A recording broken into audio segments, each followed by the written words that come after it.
Hi friends, welcome back to my channel. This is actually future Ashley here because I realized I forgot to do an intro for this video, but I thought in the Christmas spirit I would do a reading vlog for one of my favorite people on the platform, someone who is just always a source of sunshine, a source of cheer. I thought I would read some of Brie from In Love and Words' favorite books.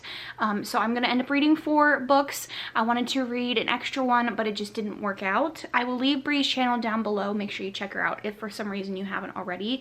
She's a wonderful person. She's just a delight all the time. So yeah, let's get into the vlog portion.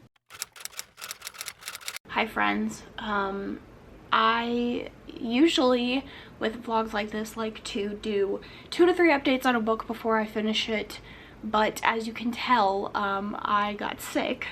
I got COVID and I ended up finishing 3 books for this video while I was sick. If I sound a little winded, I'm really sorry. I can't talk for like super long amounts of time.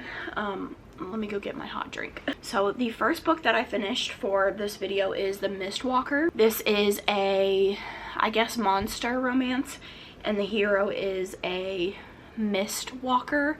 At least that's kind of like what you think he is. In the beginning of the book, we open with this night happening where everybody, like all the humans, have to close their windows and like lock their doors and stuff like that because there is this supernatural phenomenon that happens for 72 hours and this mist comes through and there's like beasts and stuff in the mist that will kill humans. So they like basically go into a lockdown for 72 hours. And the heroine is going through this lockdown with her sister, and her sister doesn't close her bedroom window, and so the mist starts coming in, and when they rush to go close it, she's like, the heroine has like her hand on the window, and a mist shard or something like some mist creature or mist being grabs her hand and like goes into her skin, and so she starts having these dreams about like this mist person or mist dude entity thing, and then this guy shows up in her life who she starts dating, and this mist being seems to be like possessing him. We're also getting the point of view of the hero, who is the mistwalker that we know is now has like been able to take on a human body. And I gave this 3 stars. I have found like through my time reading that like I'm not like a monster romance girly. I don't really like them. I often find that once the romance resolves itself, I don't much care about like the world building and all of that. Like if I wanted an interesting world, I would read a fantasy. And I will say with this one, like the world definitely isn't as fleshed out as like I wish that it was. I believe the reason that I picked this one up is because the second one is on Brie's shelf as a favorite. First one might be as well, I can't remember, but she's definitely more of like a monster romance person than I am. That's kind of like where our tastes diverge. I did find that the world didn't really make a whole lot of sense. There was too many different things going on to get to a point where the hero was who he was to the heroine, without really an explanation for how it happened or like all the other moving parts. I then read Something Fabulous, which is an historical romance, and in the beginning of the book, the hero Valentine is attempting to convince Arabella to marry him to unite their families, kind of at the behest of like their parents, and she ends up running away because she doesn't want to get married.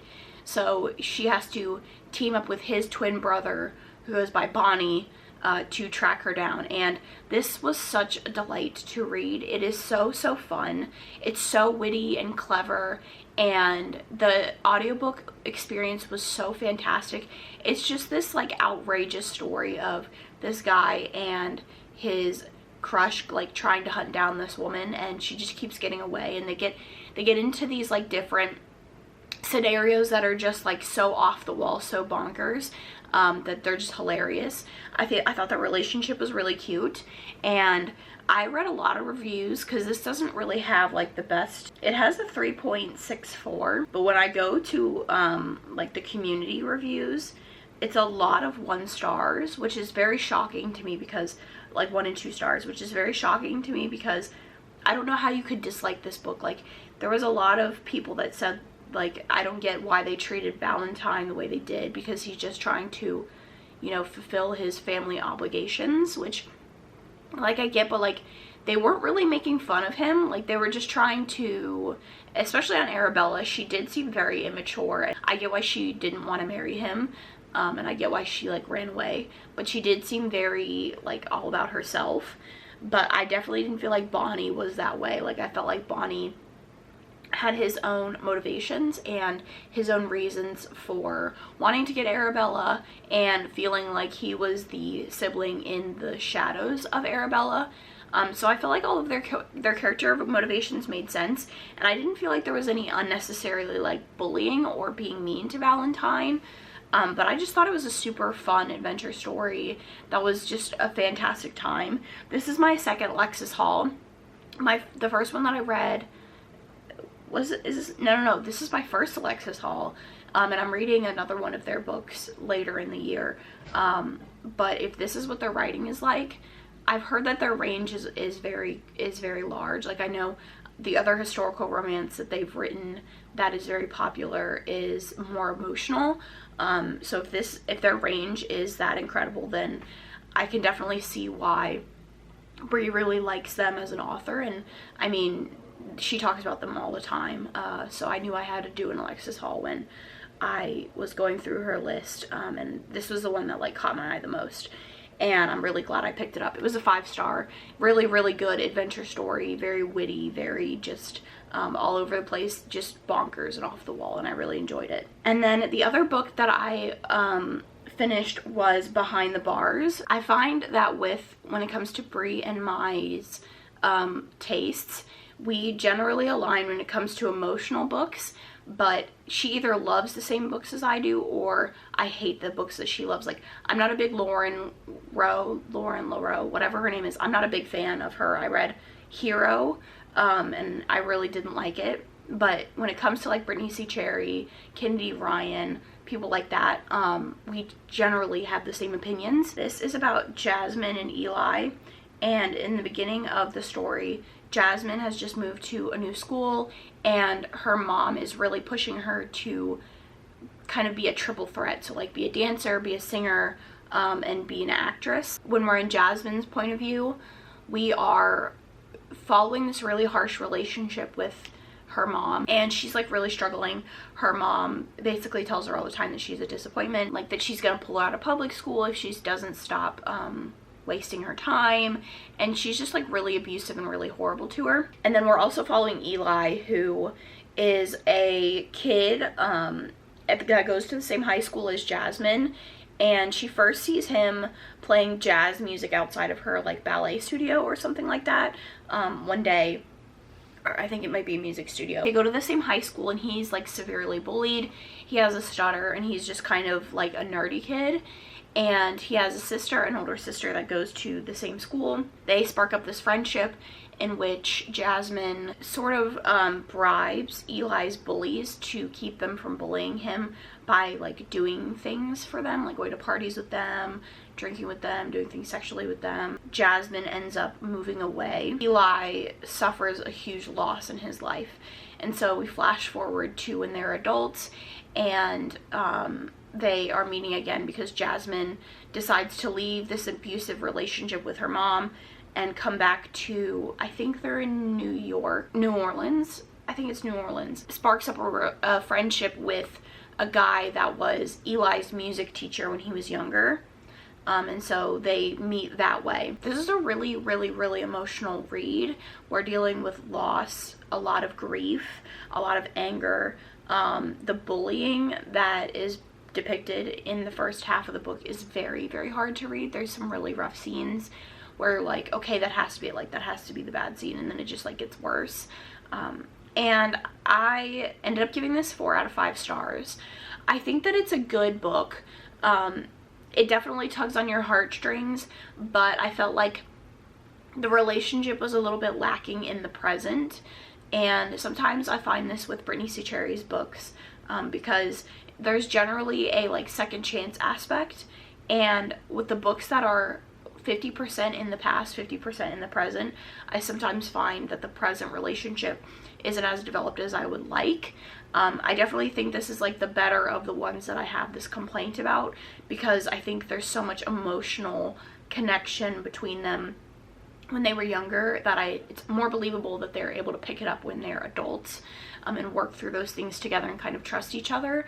But I definitely felt like the later timeline, like when they're adults, is a little bit more rushed than I would have preferred, but still very emotional. I would definitely say if you're interested in picking this up, it's very hard to read. It's very emotional. If it's at all hard for you to read about grief or bullying or anything like that, then I would say maybe avoid this, because it's very heavy. I knew that a pick from Brittany C. Cherry would probably be a good one for Brie, because we both really like her. So yeah, those are the 3 things that I have read. I now have 2 more for this video. I am waiting for one to come through my library, and then the other one I'm like kind of putting off a little bit. I'm putting off Real because I know it's going to be emotional and I want to like savor it. I want to give it the best chance, I guess, so I want to be like in the perfect mind frame for that. So we will talk again when I have read something else. Hi friends, I have read another book for this video, and unfortunately I don't have too much to say. I finished Love and Other Disasters. This is about Dahlia and London, and both of them meet on a reality cooking show, and they spark up a friendship that results in a romance.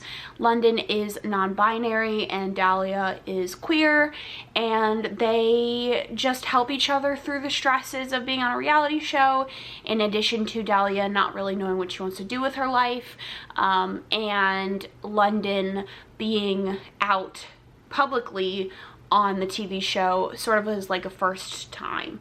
And it was alright. It's not generally my sort of story, so I kind of went in knowing what to expect from myself, kind of how I would react. I don't tend to like these sorts of stories. I read it because Brie really likes it, and it does have a non-binary character, and we love to see that representation there. I just don't tend to like these stories where person and person meet through a shared thing, and then they do the shared thing and they work out how to end up together in the end. That's just not enough angst and tension and other plot things for me to enjoy it. But it is an enjoyable story. The writing is fantastic. The audiobook experience is great. I can't obviously speak to representation of either character, but I enjoyed the like MasterChef-esque story. I was talking to my partner, because my partner and I actually watch like cooking shows every night, and I was talking to him about the book, and I was like, well, you know, I'm reading this romance, and in this romance they said this thing about cooking shows was like, I don't even know if the thing that I said was even true, but I was enjoying the cooking aspect, the aspect part of it, and the relationship was cute. You are dealing with some transphobia from people in London's past and that are on the show, and you're dealing with some like harder hitting topics like Dahlia having a past relationship that was bad and all of that kind of stuff, but it's just not a story that I gravitate towards and that I love. So the last book I'm anticipating really enjoying and having things to say. Who knows, maybe I'll just end up getting in bed one day and then just like breezing through the story. But I'm being completely honest with you when I say I'm kind of putting it off. I have my reservations because I feel like I'm going to love it, and so I'm not picking it up. And I also feel like emotionally I don't know if I'm there. Like, I don't know if I'm ready to pick it up and read it, because the only other I've read 3 series by Kennedy Ryan. Two of them were like long-standing. A bunch of different things by Kennedy Ryan. The first experience that I had with Kennedy Ryan was this book. I DNF'd it, honestly. The underlying messages, while they're all things that I agree with, were very heavy-handed, and I felt like made the romance a little disjointed and not as believable, so I ended up DNFing that one. And then I did my author spotlight, where I read the music series, and then I read the Grip trilogy, and then I started the Hoops series. Loved the Refrain series, absolutely loved the Grip trilogy, and I really liked the one book that I finished in the Hoop series, and then I ended up DNFing one of them. So like my history with Kennedy Ryan as far as like standalone books is kind of spotty, and despite me feeling like that one is kind of a one-off and I'll actually really enjoy her books, I'm nervous about how I'm going to do with like a standalone, just because with her I come to like expect these like grand and sweeping romances that are spanning multiple books, but like when I think back on reading the Grip trilogy, each one was like this grand sweeping romance in each of the books. So I don't know, I'm trying to like, I'm trying to, I don't know, I just end up talking myself out of it. I started reading it, I got 11% in, and it was good from what I've read. I didn't really read much. I just met Canon and Nevaeh. Nevaeh is an actress, Canon is a director. Canon is filming a biopic about a female jazz musician. He's looking for, I think her name is Desi, is the name of his character. He goes and sees Nevaeh on Broadway, really likes her, decides that he wants her to play Desi, and that's as far as I've gotten. Like she hasn't actually like gotten the role yet or anything, and they've really just had like one interaction, and I'm enjoying it, but I'm just like putting it off. So it doesn't help that I'm just like unraveling all of my secrets right now. It doesn't help that it is September, and if everything goes right, you're seeing this in the end of December. So I know that I have like all of this time, but I also have all of these videos planned for the rest of the year. So I have my reading schedule is very packed, and like I have to get everything done according to when I've scheduled everything. But knowing that I can like push it off and like avoid the emotional pain and come back to it, like knowing that is not helping my motivation. Just like me sitting here rambling about the fact that I'm not reading this when I should be is not helping. So I'm gonna go. I'm gonna talk to you when I actually have thoughts about Real, and yeah. Okay friends, I'm going to wrap up this video here. I know I said I was going to read Real, but I will read it another time. I'm going to leave Bree's channel down in the description. Make sure you check it out if you haven't already. I can't imagine that you haven't. But I want to thank Bree for just being a sunshine, a nice little ray of sunshine for all of us. She's so sweet, and we have such similar tastes, and we definitely have similar tastes when it comes to things we don't like. So make sure you check her out, and I enjoyed the books that I read for this. I found a new favorite, probably a new comfort read, and I will definitely be checking out more from Alexis Hall in the future. Let me know it down in the comments what you thought of anything that I read in the vlog. If you watch Bree, I would love to know. If you don't have anything to say, leave a dog of some sort in the comments. I will catch you guys in my next one. If you are looking for more content, make sure you check out my Instagram and my podcast Instagram. But you can also check out my podcast on all your favorite streaming platforms. It's a horror podcast. Thank you so much for watching, and I'll catch you guys in my next one.